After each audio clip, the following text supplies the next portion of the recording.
It seems my dear husband has changed somehow. He told me, I'm giving this house to Olivia.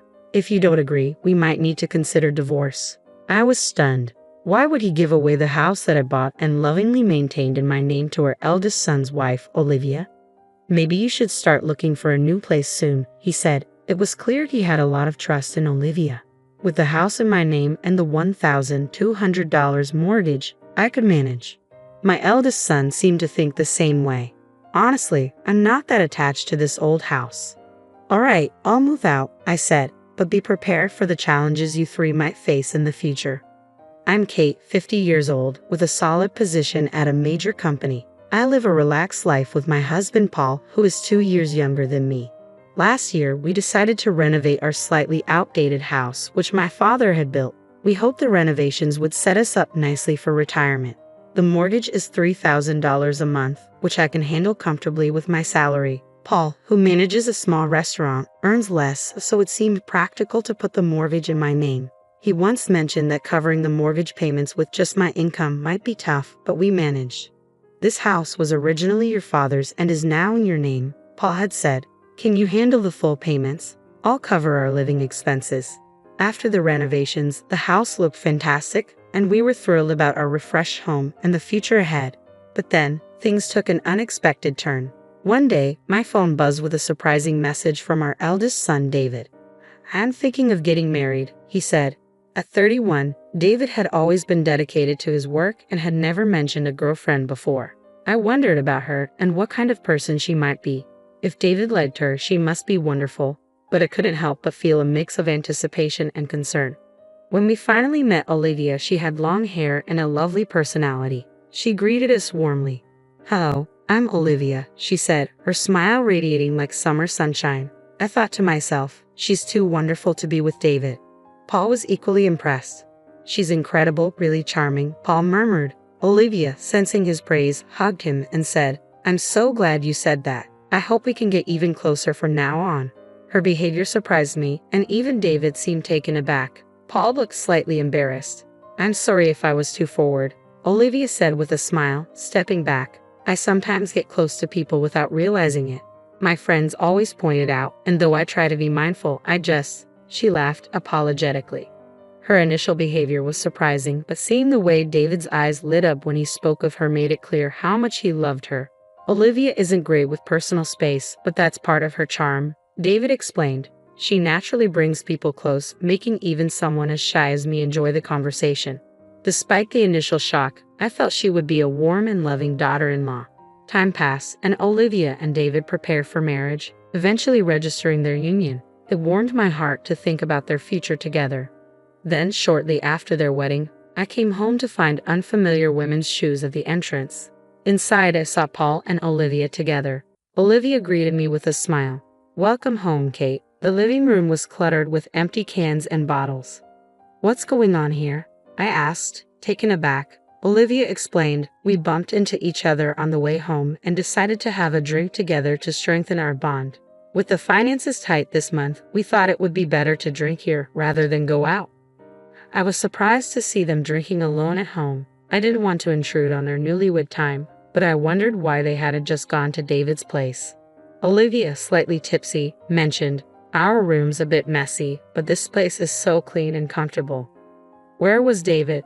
It seemed unusual for a new bride to be drinking alone at our house. I looked around, half expecting David to be hiding somewhere. Dave's been working late nights and feeling a bit lonely, Olivia explained, sensing my concern. I came downstairs to find Olivia with tears streaming down her face. Paul, his voice gentle, said, It's okay, Olivia. Talk to me if things get tough, as he patted her head reassuringly. Thank you, Paul, Olivia responded, her voice trembling. The scene felt surreal, like something out of a movie. I couldn't shake the odd, uncomfortable feeling that seemed to ripple through the room. Paul, Olivia is important to David. Maybe you should consider keeping a bit more distance, I suggested softly. Olivia, however, defended Paul with a smile. He's just worried about me, she said. I couldn't help but raise my voice in surprise. This was more than I expected, and I felt a wave of exhaustion from work wash over me. I can't deal with this right now. I'm going to take a bath. Please clean up, I said, longing for the solace of a warm bath. After soaking in the tub, surrounded by bubbles and the soothing scent of bath oil, I felt my mind drift far away. Once I emerged and dressed, I was surprised to find David, who was supposed to be driving home, already at the house, looking slightly tipsy. "David, weren't you supposed to drive home?" I asked, bewildered. He grinned, a bit unsteady. "Olivia suggested we have a drink together, and I got pulled in. I've decided to stay here tonight." "Hey, Mom, why not have a drink with your son? It's been a while," he said with enthusiasm. I felt uneasy with an unexpected overnight guest and Olivia's presence. I can drive you both home if you'd like," I offered, but David waved it off. "You must be tired too. It's fine, we'll stay here." Amidst the awkwardness, I heard laughter. Glancing at Olivia, I caught a momentary glimpse of her staring at me intently.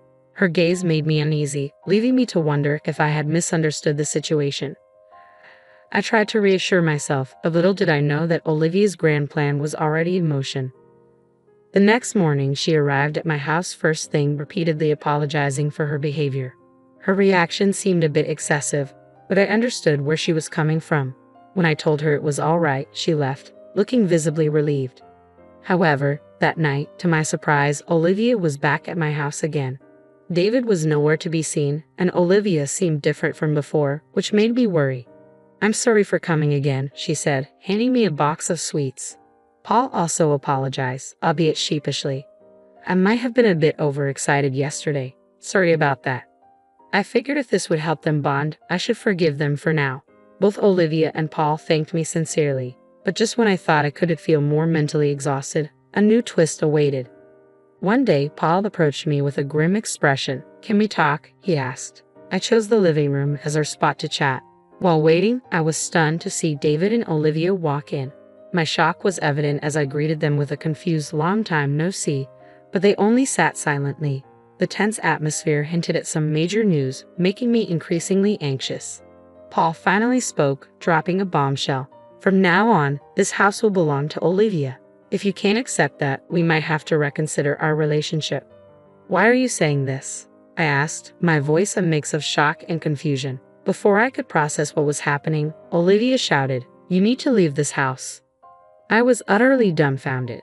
"Hold on, explain yourself. What do you mean giving the house to Olivia?" Paul's cheeks flushed as he replied, "You've always caused trouble for Olivia. You should have thought about this before it got too late." I was at a loss for words, struggling to understand the sudden and harsh turn of events. I felt a deep sense of injustice. I hadn't done anything wrong, yet Paul seemed unconvinced. Olivia, tearfully, told them how much I had hurt her, recounting her pain. She stood next to Paul, visibly trying to hold back her tears. David looked at me with a disapproving gaze, saying, "I never imagined you'd do something like this, Mom. It's heartbreaking." Despite my attempts to explain, my words fell on deaf ears, and Olivia's tears continued to flow. Paul coldly announced, "That's why we decided to go our separate ways. The three of us will live in this house." His words felt remarkably heartless. "Why should I have to give my house to Olivia?" I asked, my confusion evident. Paul replied, "Olivia is deeply hurt. Demanding compensation is one way to address it, but I thought of a different approach. I know how much this house means to you, so by taking it, maybe you'll understand the impact of your behavior." I struggled to believe this was fair or true, as I had never been unkind to Olivia. Moreover, considering Olivia hadn't worked since getting married, a $3,000 monthly mortgage seemed unmanageable for her. When I pointed this out, Paul responded with a smile. "The mortgage will be transferred to David's name. Given his salary and position, the transition should be smooth." I asked, "Is it really that simple to transfer the mortgage?" Paul nodded, explaining, "Usually it's difficult, but David works at a reputable company, and I have connections at the bank where you have the mortgage. I'm confident it can be arranged." His assurances did little to ease my concerns. The atmosphere grew increasingly hostile, as if I was being forced to surrender my home. Despite repeating my stance, I couldn't understand why I was being blamed when I had done nothing to Olivia. I couldn't bear the thought of giving up my house. Paul and Olivia grew increasingly frustrated with my response, and the conversation felt unbearably tense. Olivia, who had been crying the whole time, finally spoke softly. "Kate, please understand. Think of the baby." She gently stroked her belly. David added, "It's true, Mom. Olivia is pregnant, and if she's under too much stress, it could harm the baby. You need to consider that. The revelation that Olivia was pregnant complicated things. No one wants to add stress during pregnancy, but being asked to surrender my home on such short notice was overwhelming. Give me a moment to think, I said, retreating to my room. Lying on my bed, I was lost in thought when I noticed a long strand of hair on the pillow. No one in my family had hair like this. My heart raced with the unsettling thought of an affair. This realization only added to my confusion and distress. I felt as if I were trapped in a nightmare, hoping to wake up and find everything back to normal. Tears streamed down my face as I drifted off to sleep, wishing this turmoil was just a bad dream. Late that night, I was jolted awake by voices coming from the living room, not David and Olivia, but a cheerful Paul and Olivia. Their conversation, filled with laughter and casual banter, felt completely out of place. I heard Olivia say, "Oh, I really wanted to drink wine." Paul replied, "Remember, you have a baby now." Their carefree chatter weighed heavily on me, and my heart sank further with Olivia's recent behavior. Then an unmistakable sound, a kiss, echoed through the house. Olivia murmured, "Oh, Paul, what if David or Kate sees us? It would be so embarrassing." My mind spun in disbelief. What were they doing? My stomach churned as I realized the depth of their betrayal. They were likely planning to enjoy themselves while I was out of the house. The thought was sickening. The long hair was definitely Olivia's, and without saying a word, I lay there listening to their conversation, feeling a wave of nausea.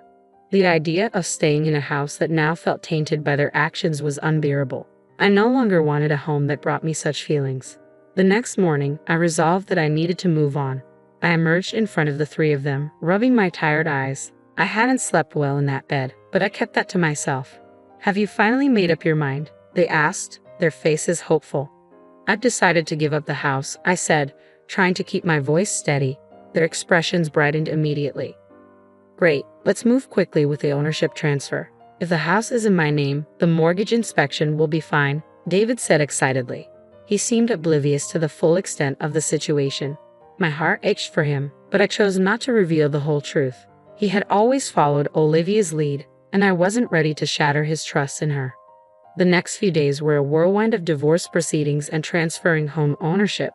Finally, the paperwork was completed, and the house was officially under a new name. "There's no place for you here anymore," Paul said with a touch of sarcasm. "Grandma, it's time to leave." Olivia leaned in and whispered something into my ear. It stung a bit, but even without her comment, I was already resolved to leave. The house held countless memories, but given what had happened, I had no reason to stay. I knew my next actions would stir things up for this peculiar trio.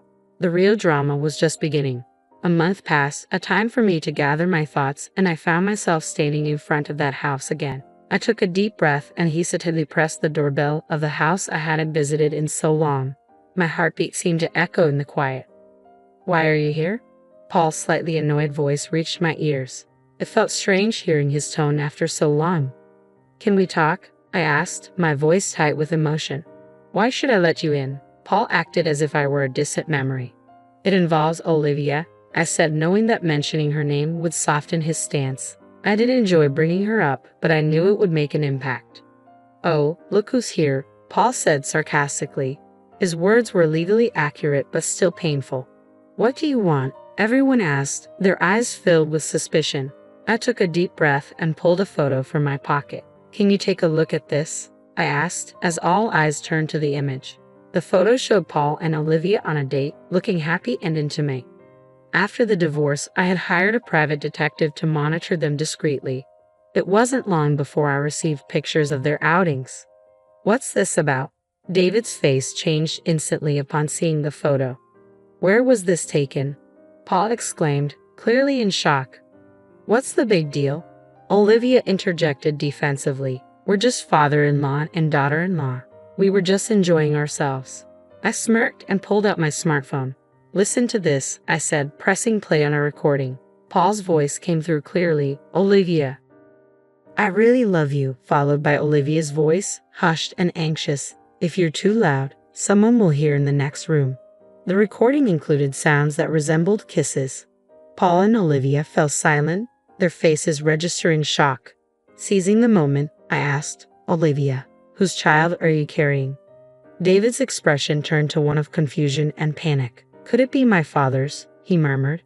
That's impossible, Olivia began, but her words faltered, catching in her throat. David's anger erupted, leading to a physical altercation with Paul. In the middle of their fight, Olivia cried out in pain, momentarily halting their clash. I seized that opportunity to speak. Haven't I always said I never bullied Olivia? I feel like she's hiding something from me. Maybe she's lying to David to get me out of the house. David looked utterly shocked by my accusation. I can't believe it, David said, his voice trembling with regret and disbelief. I feel so pathetic for doubting Mom. Why are you hiding? Tell me everything. His eyes burned with anger. For a moment, Paul and Olivia remained silent, their faces showing shock. David continued, there's so much evidence. We could even take this to court. The color drained from their faces as the gravity of the situation set in. Olivia began to speak through her tears. When David and I went on our first date, I really enjoyed it. But the first time I saw this house, I fell in love. My family home is so old, and I dreamed of living in a beautiful house like this. I got close to Paul for that reason. When we were introduced for marriage, I waited for Paul to return, and we had drinks alone. We became close, and it seems we planned to get you out of the house. Olivia's apologies were interspersed with tears. I'm so sorry. I got too greedy. I should have been honest from the start about wanting to live together. Her voice carried a hint of regret. In my family, my mom and grandma always argued. I was scared of living with a mother-in-law. This house is so beautiful and comfortable. I was hoping you'd leave. Her admission of the affair with her father-in-law was deeply unsettling. Paul took a deep breath, trying to explain. Every time I saw her smile, I knew she was using me, but the time we spent together felt so good. Still, it's unforgivable. David's response was brief but carried a heavy weight. His eyes were filled with betrayal, sadness, and anger. Both Paul and Olivia were left speechless, tears streaming down their faces. It was no surprise when David decided to divorce, and a DNA test later confirmed Paul was the father of the baby. I never thought this day would come, David murmured softly. I gently stroked his head, reflecting on how our family had changed because of Olivia. It seemed she hadn't fully grasped how her choices would impact her future. I had a feeling that with time, my premonitions would come true. 2 years later, on a sunny day, Olivia remarried Paul and started a new life with him under the same roof. Their children went to a nearby daycare, and Olivia tried to make friends with other mothers, though she often felt isolated. Her family's resistance to her divorce from David and her remarriage to Paul had strained their relationship. Their anger towards Paul remained intense, and family gatherings were rare. Meanwhile, the big, beautiful house now quietly stood, occupied only by David. He found solace in the memories of the past and hopes for the future. I've thought about selling this house, but my mother grew up here. I can't easily part with such a cherished home, David said, looking into the distance. He had cleaned and sorted out everything Paul and Olivia had left behind. With a hint of embarrassment, he added, if I had known you'd go through all this trouble, I wouldn't have said anything. I know it's not right to blame them, but I'm sorry. I'm not sure if you can forgive me, but please feel free to visit the house once in a while. I'd like us to share more together. He handed me a voucher for a resort hotel. I was deeply moved by his warm gesture and nearly brought to tears. Though I couldn't forget everything immediately, I wanted to rebuild our relationship slowly over time.